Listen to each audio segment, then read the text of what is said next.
In the trial of Parkland, Florida high school shooter Nikolas Cruz, it was one of the most controversial moments. Public defender Tamara Curtis appeared to flip the bird to the judge and prosecutors and giggle along with the defendant. At a hearing where Cruz, now in orange, was sentenced to life in prison, Okay, exactly what is it? his defense team behavior became an issue yet again.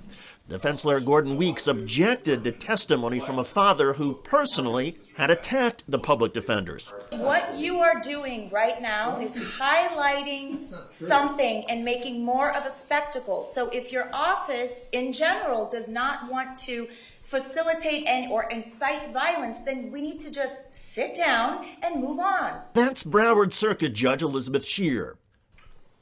That's it. There were 18 witnesses, 16 or 18 witnesses that testified today. There was nothing that was said until Ms. McNeil made her point made, and, we're moving on. But the chief public defender kept arguing. Maybe stopping it from happening again. And Judge Shear erupted. When these people are upset about specific things that have gone on from that table, like shooting the middle finger up at this court, and laughing and joking, Miss McNeil, be quiet. When these people have sat in this courtroom and watched this behavior from that table, and they want to say that they're not happy about it, what is the problem?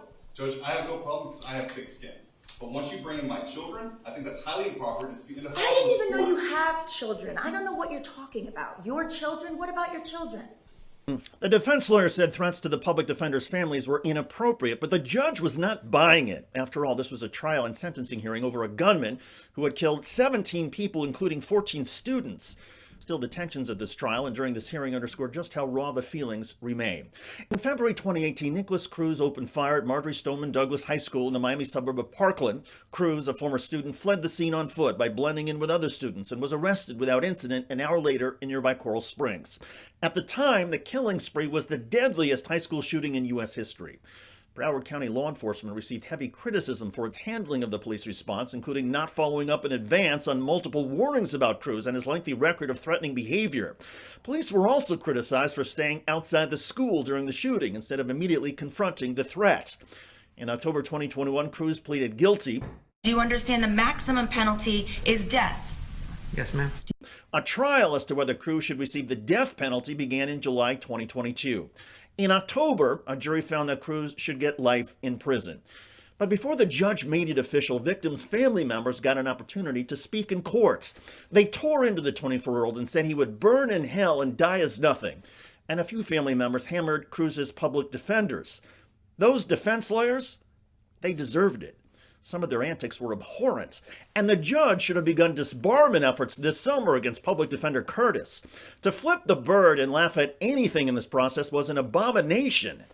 It's nice the judge publicly hammered the public defender's office here at the end once those public defenders complained about verbal threats.